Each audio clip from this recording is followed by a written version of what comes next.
Hi, everyone. Welcome to Racial Weathering and Nervous System Healing Ways to Reclaim Your Rest and Your Breath. If you are new here, new to this channel, it's also streaming on LinkedIn. My name is Marissa Price.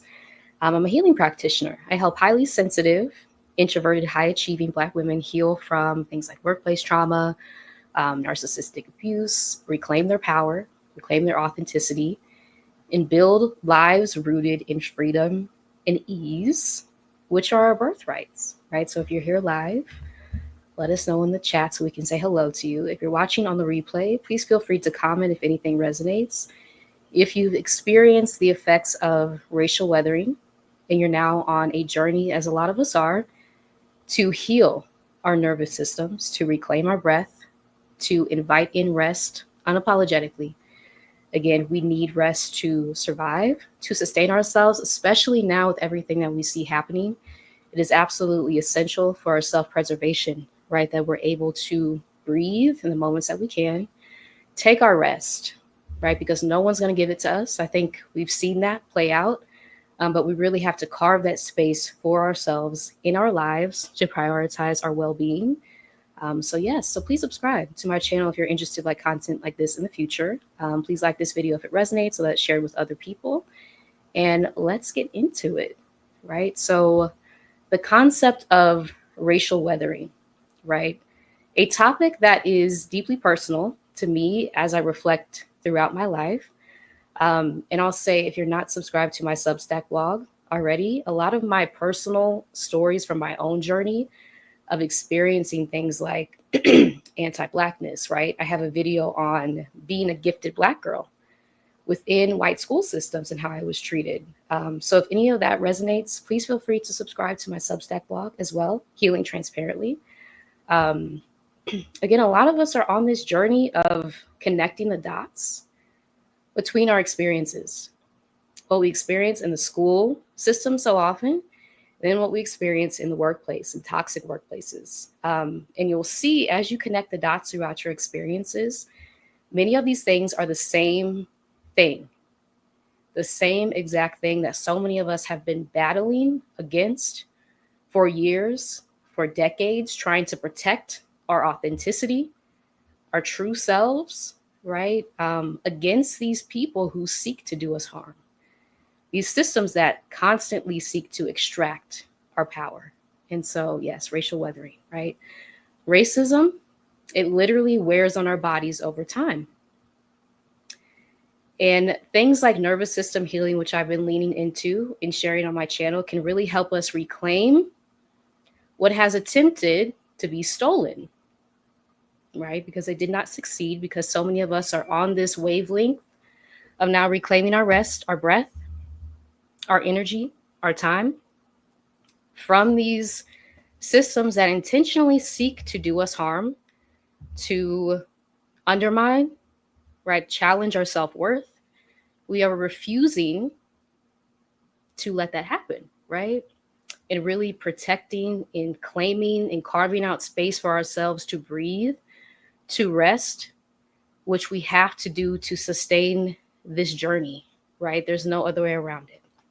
So if you've been feeling so tired, exhausted, no matter how you sleep, how much you sleep, or like you're constantly on just to survive, this conversation is truly for you. I know a lot of us are experiencing collectively exhaustion, burnout, right? And we think about things like social media and how it continues to perpetuate these really triggering stories. I speak to sensitive Black women so often because as a sensitive Black woman myself, I feel everything I see, right? Everything that is in my environment. And I've had to learn over time to really build a barrier between what I see externally, what I feel, and then what I take in, knowing that you can lean into your autonomy. Are you going to take this in? Does this resonate? Or are you going to leave it with that person, with that environment, with that platform, and leave it there? That's where your autonomy and your power really come in. So let's get into racial weathering. So racial weathering is a term coined by Dr. Arlene Geronimus. It describes how chronic exposure to racism, microaggressions, and systemic stress physically weathers our bodies, similar to erosion from a storm, right? If we think about something like soil being eroded over time, our bodies are experiencing the effects of things like racism, right? Anti-Blackness, colorism, texturism, featureism, sexism, misogynoir, ableism, right? The list goes on, fat phobia, poverty status. All these things intersect to really inform the experience that we have out in the world. And this does a number on our bodies, right? It weathers our bodies. It's compounded in things like toxic workplaces, the societal pressure to be strong all the time, right, which I talked about before, is really dehumanizing. It leaves no space for our humanity, for our need to rest, to slow down. I've talked about this with a video I did on Black girl depression. How we are expected to continue to keep going, to push ourselves despite breaking down internally, right? That is a level of dehumanization occurring. Navigating spaces that demand that we shrink to fit in, right? To boxes that we had no role in creating, that we didn't consent to be in, but other people feel called to place us in those boxes, right? And over time, this can show up as chronic fatigue, stress-related illness, anxiety, even premature aging. And we see literally our lifespans being truncated, right? Shortened over time due to the exposure to racism, to anti-Blackness constantly, over and over again in these environments. So if you have wondered why you may be tired, why resting doesn't feel enough, right? It's not because you're broken, absolutely not. But your body has been in survival mode for years, maybe even decades, right? Due to something like racial weathering. And we know for Black women, right, the intersections of our identities really inform, again, how we experience the world and the different levels of oppression that we experience at those intersections. So, yes. So if you're here live, let me know. And if you're watching on the replay, thank you for watching. This topic is so broad. I think I'll have to do like a follow-up video, right? Because there's so many layers to the treatment, the mistreatment that we experience, the process of racial weathering on our bodies over years, decades, something I've talked about before, generationally, right? That doesn't even touch what we've experienced over generations that has been passed down, that we haven't had space or time to really sit with what the impact has been. And so how this shows up in our lives can be constant hypervigilance. So walking into work, maybe already braced for microaggressions that you know are coming your way, right? The little snide comments that people make that they try to get away with, those add up over time. We feel those, again, specifically as sensitive Black women, right? We feel what people are saying to us. Even if they're not saying it in the words, we feel it in the emotion behind what they're saying. It can show up as deep fatigue. So the exhaustion you feel in your bones, like, yeah, no nap is long enough to fix the deep fatigue from something like racial weathering. Health impacts, so things like high blood pressure, and I linked an article in the description as well. I think it's called Black Women Let Your Anger Out.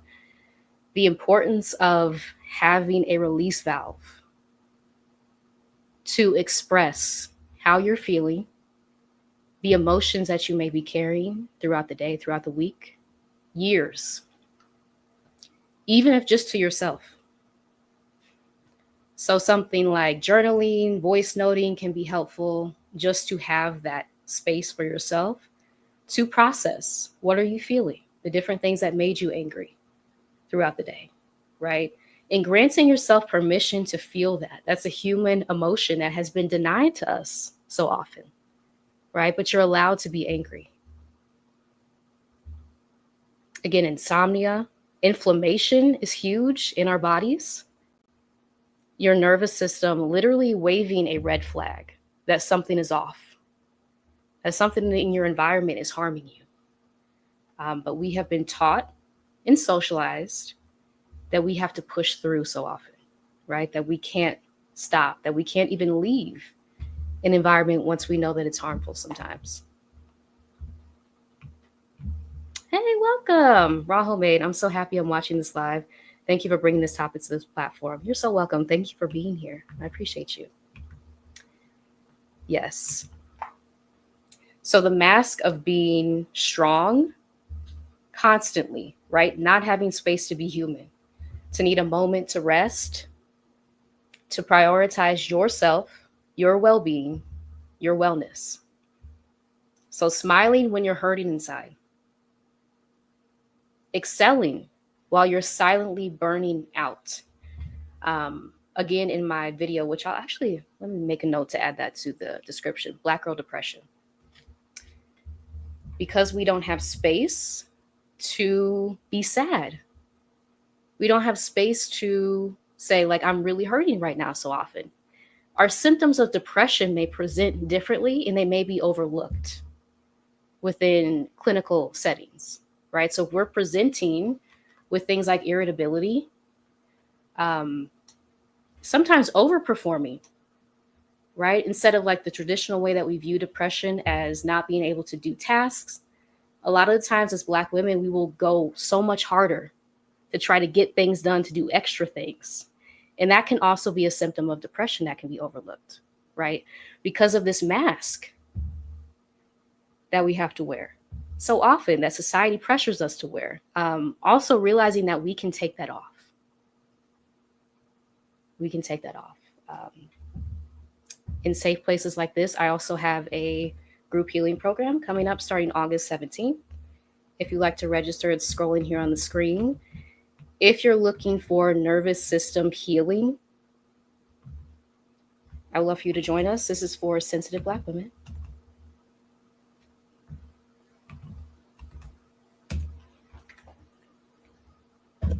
It's called Regulate to Reclaim. If you are on a journey of understanding that your sensitivity is not a flaw, it is a gift to be able to feel so deeply within these systems that pressure us constantly to turn off our emotions.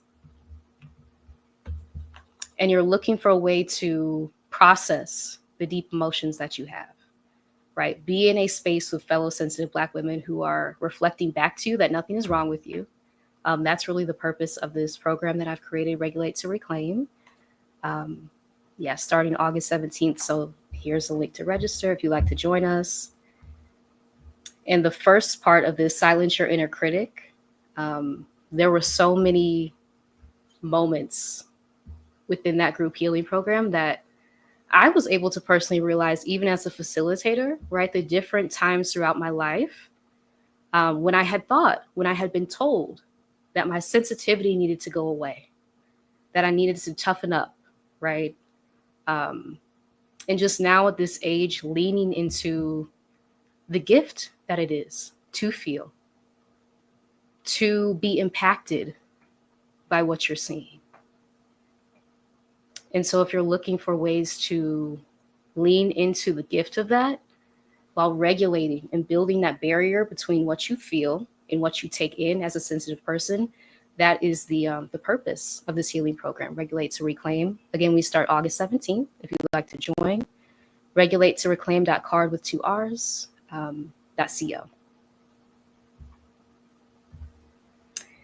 Yes, Raw Homemade says, OMG, I just finished working when I was meant to end at 5 p.m., but I really relate to what you're saying, overperforming. It's so real. Thank you for sharing this. Yeah, it's so real. Yeah. So if we have been taught that depression specifically looks like not being able to complete tasks, right? But we find ourselves overperforming, taking on more work, more tasks, right? Telling more people that we can help them. That can also be a sign of depression for Black women specifically. Something I talk about in my video. Yeah, that could be overlooked. Disconnection from rest. Feeling guilty for slowing down, or even restless when you do rest. So that's huge, right? Being disconnected from rest. Not giving yourself permission or feeling like you can't to slow down, to take a breath, to sit, right? We have to talk about the history connected to this, specifically Black people in the US, right? When we have rested, and thanks to Trisha Hersey of the NAP Ministry for all of her work in this area. But when we have rested, being labeled lazy, right, as a form of projection, and it really has messed with us throughout generations, right? The human need, the living need to rest. Now we feel guilty for it. We feel like we can't give ourselves permission to do that. It is a really deep conditioning at play that has been happening over a period of centuries at this point. So know that if you have difficulty resting, it's connected to a much larger history, right? It's not just you. It's not just a personal failing that you can't rest. It's a practice that you have to re-implement into your life over time. And you're also resisting your oppression with the messages that are telling you that why should you need rest, that are constantly dehumanizing us, right? So it's a much larger story. The reasons why we find ourselves being unable to rest. Hi, Nova Sky. Thank you for joining. I find myself using avoidance. That's huge. Avoidance is a big one. Yeah. I appreciate you sharing that. Yeah. So avoiding, sometimes I'll speak from my own experience, avoiding emotions, avoiding how I truly feel about what this person said to me, what I experienced here, right? Because it feels too painful sometimes, right? Sometimes we feel like if we allow ourselves to feel, we'll never stop, right? We'll go down this spiral and we'll never be able to pull ourselves out of that. And part of healing is really relearning to trust yourself. That if you give yourself space for this emotion that you're feeling, that you can let it flow through you. Versus the fear that is often present within us.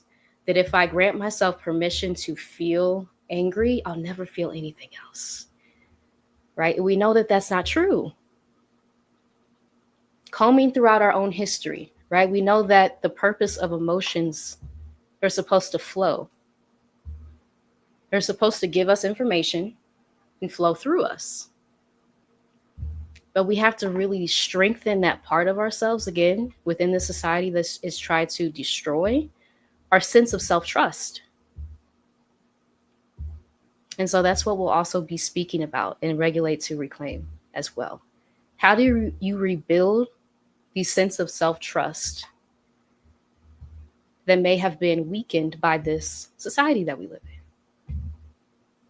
Right? That you can't trust your body when it's telling you to rest, when it's telling you to slow down. And whose voice might that be? Right? And who is this benefiting? Yeah. And so these are often physiological responses to an environment that keeps us in fight or flight. And so it has to be said that these environments that we're in, they want us in this constant trauma response. They do. They want us in fight, flight, freeze, or fawn.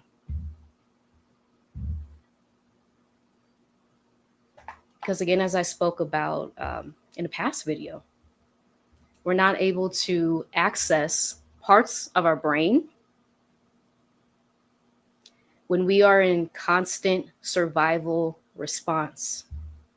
Our bodies go into an entirely different mode than when we're at rest, than when we're able to breathe, than when we have peace. And it really is that evil, I have to say that they want us in a constant survival response where we're being traumatized over and over again and we're not able to access that part of our nervous system, right? The parasympathetic nervous system.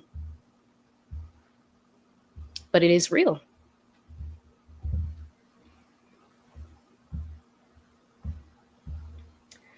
And so why naming this matters, right? If we don't name something like racial weathering, we internalize it. So we might think, I'm weak. As we talked about, I'm lazy. I'm not disciplined enough. I just need to push harder. Something is wrong with me. Right? But it's not about working harder. It's about resisting the pressure that the society puts us in to be in survival mode 24/7 so that our bodies can finally exhale. So we can finally take in deep breaths, right? Come to a calm center, root ourselves in our truth, our understanding about the world. They do not want us to access that. When we understand this, we can move from shame to power,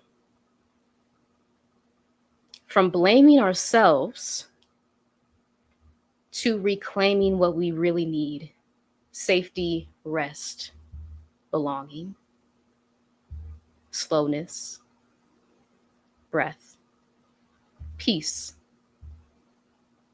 right? Things that should be afforded to us. And so, as I mentioned often, if you are able to externalize what's happening to you, the freedom that can come from that no, it's not you. No, it's not that you're not being disciplined enough, that you need to work yourself harder, that you're being lazy. It's actually a systemic failure. It's actually systems of oppression telling you that you don't deserve to rest.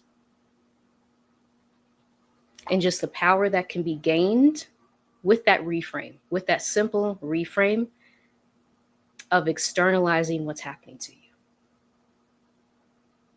Because there is so much pressure to go into personal blame. And again, asking ourselves, who does this benefit? When we blame ourselves for societal failures, for systemic issues that are literally set up to cause us harm, to weather our bodies, right? To shorten our lifespans. This is what we're dealing with. But we are often taught and socialized to take that onto ourselves. And so you see how that can be a process of whittling away your self-esteem, your self-worth, your self-confidence, versus externalizing that.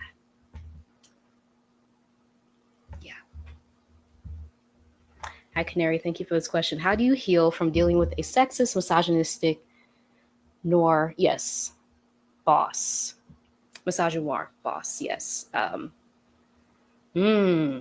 think that first processing what happened can be helpful.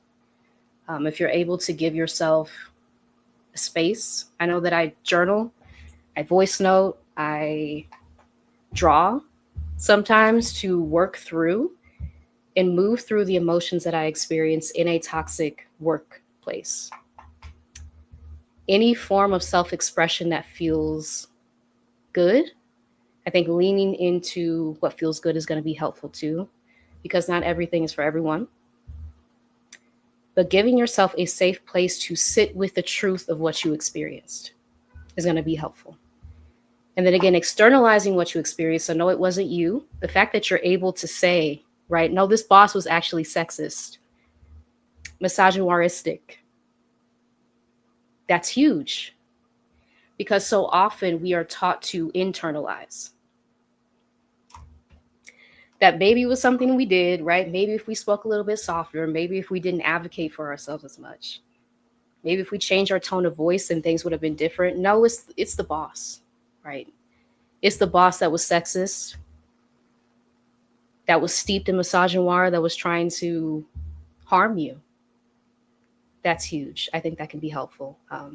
And then when you're ready, even to yourself, like sharing your story, what happened, right? Narrative therapy is coming up for me. So walking yourself through the narrative. What happened to you in that environment, right? How were you able to protect yourself within it? How were you able to exit? What was the turning point? Because sometimes when we are in survival mode and we have been so traumatized, our memory is affected. And so even sitting down with yourself and telling yourself your own story, you can identify the points where you exercise your power. And that can really help you build up that self-worth and self-confidence again. So I hope that was helpful. You're welcome. You're so welcome. Yeah. Nova Sky says, I experienced racism in the military. Can I still be in fight or flight mode several years later, which makes me antisocial? Yes, absolutely. Trauma, the impact of trauma that we experienced in the past, it still lives in our bodies. Still lives in our bodies, which is why I've been sharing more things about somatic practices, which I'll actually be getting into. Somatic just meaning related to the body. How can we start healing from trauma by healing our bodies, right? What they experienced, the trauma responses. Because we know that our bodies are not meant to be in trauma response 24/7, right? That's unhealthy. That is what racial weathering is. It shortens our lifespans. It takes our breath. It takes our rest, things that we need to thrive. And so that's why, even if you're out of the physical environment, the ramifications, the impact that that has had on your body of being in that environment, they can still linger years after you've left that physical environment. So yes, absolutely. Yeah.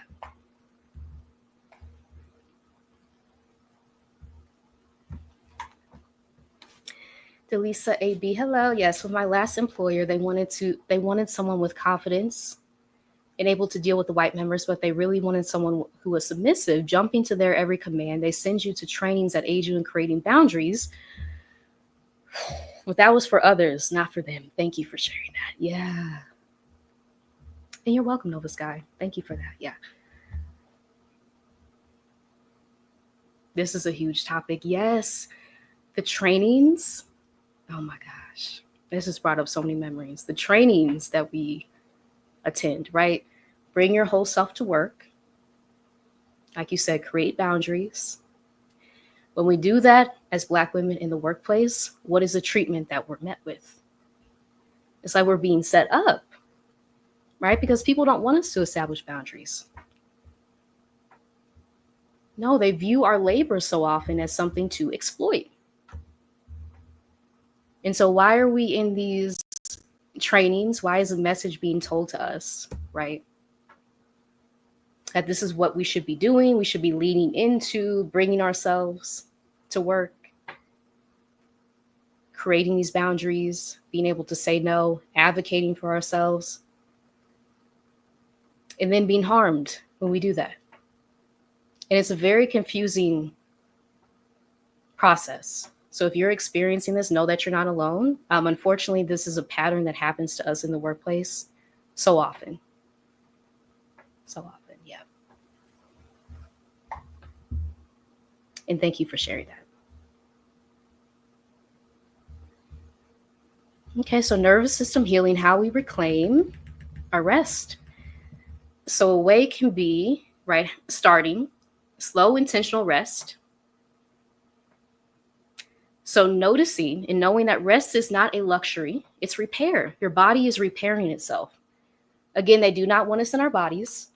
Okay, they do not want us to breathe. They do not want us to rest. This is real. And you have to understand the historical context, right, that we're operating in. I've had to go back and read the narratives of people who were enslaved, right? What did they experience? For me to be able to understand in 2025 what we're experiencing in the workplace and in different environments as Black women. Because that cycle actually continues. It never stopped. I think that's another myth, right? That we've been, I know, I can speak for myself, that I was taught, right? That's in the past. That doesn't exist anymore. And so it can be incredibly confusing when we're seeing these same things occur that feel very familiar, but we're told they don't exist. Right? We're told that we're making it up. And then we start self-gaslighting. So knowing the history is very important, and taking back your rest for yourself. Starting with maybe a 5-minute nap, whatever you have, right? Using what you have, deep breathing between meetings. Nervous system regulation tools can be breath work. So inhaling for 4, holding at the top for 2, exhaling for 6. And we can actually try that right now. So this can be a helpful tool if you find yourself experiencing something like racial weathering, right? Or even the impacts of trauma that happened a while ago. Your body is still holding on to the traumatic memory. Breath work can be really essential. I'm actually co-facilitating a breathwork circle this Sunday. Breathwork for Liberation, which I'll link in the chat real quick before we start this exercise, with fellow Black woman social worker, Danny Blanche.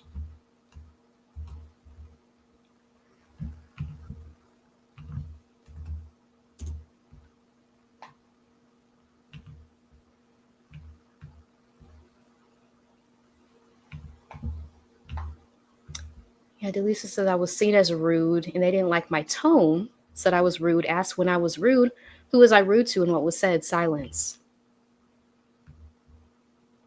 I appreciate you sharing that. Tone policing. Yeah.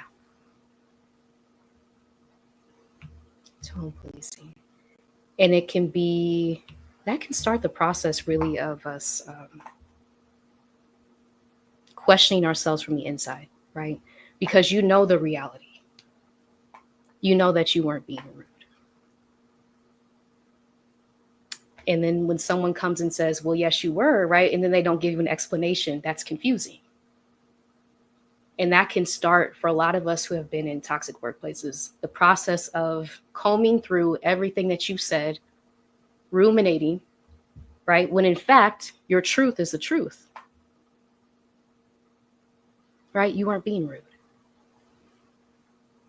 It's really often a tactic to get us to begin to question ourselves, to doubt what we know to be true. And that has been helpful for me to process and understand what happened to me. And it really is that that deep, that intentional,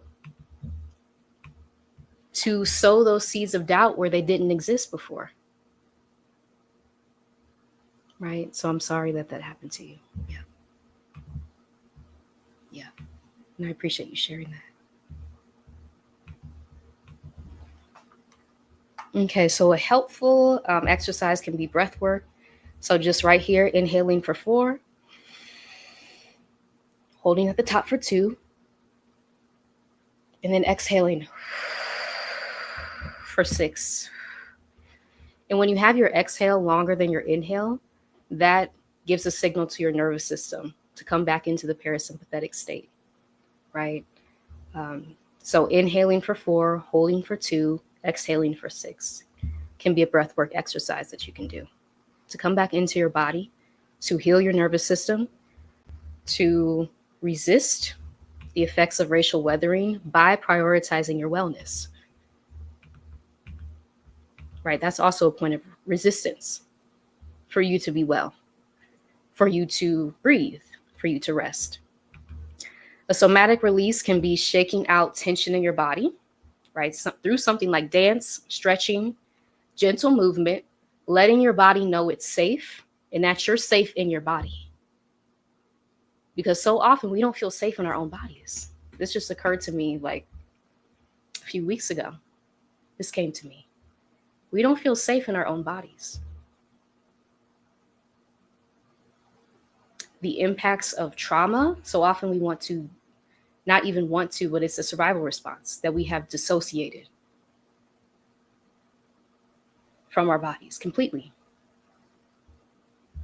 And so any way that you can take small steps, because this is a process over time, to come back into your body through breath work, through somatic practices, gentle movement, right? Dancing, stretching, whatever feels good, really leaning into that.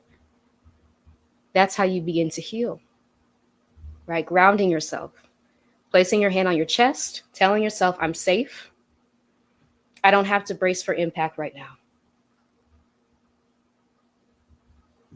Because again, the impacts of trauma, that lingers long after the event occurs. And so you can be completely removed for years from that environment and still have that feeling that you're still there because your body remembers what you experienced. And so healing really happens in the body. With Western healing practices, we have been taught to go straight to our minds and only in our minds to process what happened to us, right? When the impact is really felt physically. And so incorporating these practices into your life, right? Grounding. These are simple things to start with. I'm safe. I don't have to brace for impact right now. Somatic release, dancing, shaking out tension in your body, breath work, inhaling for 4, holding for 2, exhaling for 6. 4, 2, 6. That's how you begin the process of coming back into your body and healing from what you experienced. Boundaries can also be healing. So learning to say no, right? Refusing to overperform. Boundaries signal to your body, I am choosing me, which can be helpful. Community healing, like these spaces that I create on my YouTube channel. The healing circle that I'll be co-facilitating on Sunday, Breathwork for Liberation. The 4-week healing program that I have coming up, right? Regulate to Reclaim. If you are looking to regulate your nervous system as a sensitive Black woman, given all the things that we experience in life that try to disrupt and dysregulate our nervous systems on purpose, this is not an oversight, right? This is very intentional. Come back into your body, process what you experienced, learn practical ways to regulate your nervous system, right? Self-regulation as self-sovereignty. So often we're told that we have to look outside of ourselves for the solution, when our bodies have all of these tools that we have not tapped into, right? To be able to process what we experienced and heal from the harm and the impact. And it has to be said, right? The level of dehumanization that has occurred, or we have been regarded as not even human, as we don't have human bodies. So how would we be able to access things that the human body affords us if we're not even being viewed as human? Right?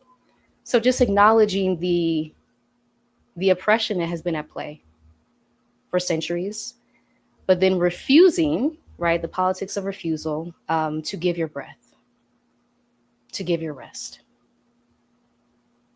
and carving out those spaces for yourself to begin the healing process. And this can be all of these things that I just laid out can help you unwind the tension you've been carrying for so long, right? Maybe weeks, months, years, decades. Many of us have forgotten what it's like to be at ease, or we may never have experienced that before. Ease can feel so unfamiliar, which is why we may also run away from it, right? When it feels easy, we don't trust it because there's a past traumatic experience often associated with that again lives within our bodies. So even having the awareness of that can be helpful. Is there a specific time or environment to do breath work? That's a great question. I don't think there's a specific time. I do like a meditation at the start of my day that helps me. But also whenever I feel myself being, my nervous system being activated. So it can be when I'm out. Often as someone with social anxiety, I have to take a moment to do a few deep breaths to recenter, right? So that can be helpful. The times you notice yourself being triggered or activated, and having that body awareness is very important. Trying to think of an environment. I don't think there's a specific environment. One that I will say, one where you feel safe, I think is important, right? Which again is easier said than done within the society that we live in. But if you're able to carve out a space, I know that for me as an introvert throughout my life, sometimes I have to go to the bathroom, right? When I'm in a public space and I'm feeling my nervous system activate, I have to go to the bathroom and take a few deep breaths, right? A space where I'm cut off from the noise. As someone who gets overstimulated very easily, I have to have those spaces of quiet to take the deep breath, right? For myself to feel safe enough to repeat something like the affirmation, I'm safe. I don't have to brace for impact right now. So I think having that level of self-awareness, where do you have those spaces, right? If you can identify them or create them for yourself to incorporate the practice of breath work.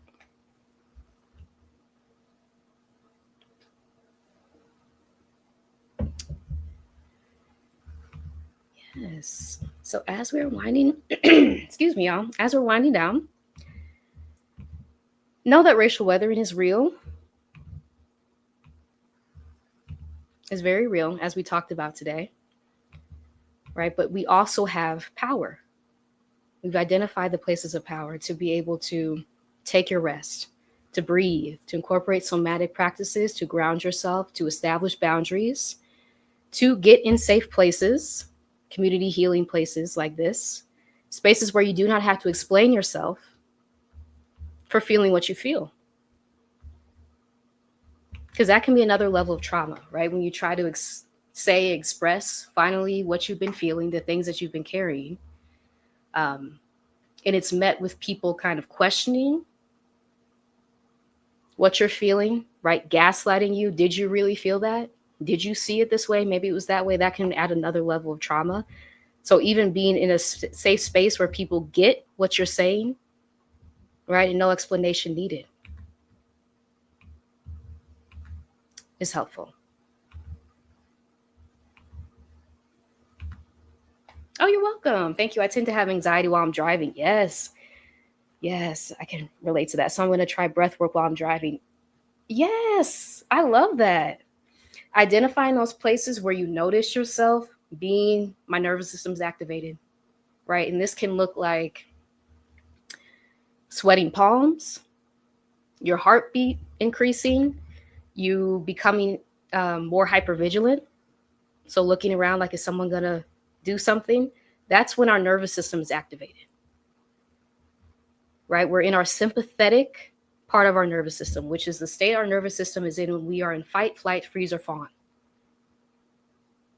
And so the more that you can become aware of that, what signals is your body giving to you when it starts to become activated? Because that's important data and information, right? Because now I know how I feel when I'm being activated, so I can take a few deep breaths to reset, to come back into my parasympathetic nervous system. to invite in peace, calm, to be able to access all of the levels of my brain, right? But having that awareness between point A and point B. How do I feel when I'm being activated? And then what can I do? That's where our power comes in. The connection. What can I do to bring myself to this state of calm, of peace, of breath? And it can be the practices that we went over today, right? The simple things to start with: breath, rest, taking a break from social media, talking to myself, deep breathing between meetings, anything that you can do to reset, right? It can be a mini reset, right? But I needed time for gentle movement. So I'm just going to shake out. I'm going to invite in some movement, right? Stretch a little bit, ground myself, tell myself I'm safe, affirm to myself. Affirmations are huge for this process. And I had a book of affirmations too. I should mention Cocoon, Affirmations for Transformation on Amazon. If you're in a period of transformation, right, really coming into your authenticity, those affirmations that were downloaded to me that I cataloged in that book, Cocoon, could be helpful for you as well. Hey, always good to see you. Yellow XOXO, welcome. But yes, I think that's it. I'm going to go through my notes, right? Just to let you know that you are allowed to rest. You're allowed to breathe. You're allowed to reclaim what has been attempted to be stolen by systems that were never built for us to thrive. Right? So your breath is your power. Your healing is sacred. And your rest is revolutionary. Just to leave you with that. Oh, and I'm grateful you're here. Thank you so much for this. Grateful to have found your platform. Thank you for this. Again, if you are interested in attending Breathwork for Liberation, which is a healing circle, I'll be facilitating this. Is it this Sunday? Yes, it is. Here's a link to register. tinyurl.com/breathe-circle. It is sliding scale. And I will be having a conversation with my co-facilitator, Danny, on Thursday, I believe at 7 p.m. Eastern. Don't quote me on that. I'll add it to my YouTube channel as well. And then if you're interested in my 4-week healing program, Regulate to Reclaim, enrollment is open. Sliding scale option as well. And more information can be found here. Testimonials from participants in Silence Your Inner Critic, which is the group healing program I just finished facilitating in July. So many revelations were gained, right, within this group of women who are really on a journey to reclaim our sensitivity as something sacred, right? The ability to feel deeply, even though it has been told to us so often, is something to cut off, something to turn down, right? Because people don't want to see it. They don't want to hear it. They don't want to feel. But many of us we're cycle breakers, right? We're cycle breakers paving a new way, which is really returning to how things used to be, right? To be able to move with the cycles of the earth, to feel what's flowing through you versus suppressing, cutting it off, which is where a lot of the illness that we're experiencing comes from. Right. So if you're interested in that, here's the link to register. Regulate to Reclaim.card with 2 Rs.co. Starting Sunday, August 17th, 2 p.m. Eastern, 11 a.m. Pacific for 4 weeks. And I think that's it, y'all. I appreciate you being here. If you're here live, thank you so much for sharing everything that you've shared, and know that it helps us collectively heal when we're able to share out loud on our own time, right? What we've experienced, how we're healing. That is so powerful. That is so powerful. So I appreciate you sharing. If you're watching on the replay, thank you for watching. Comment below if anything resonates. We learn that way as well. And until Thursday, I believe at 7 p.m. Eastern, 4 p.m. Pacific, I'll be going live with Danny, who's my co-facilitator of Breathwork for Liberation. Until then, y'all, I appreciate you being here. And bye. Thank you so much.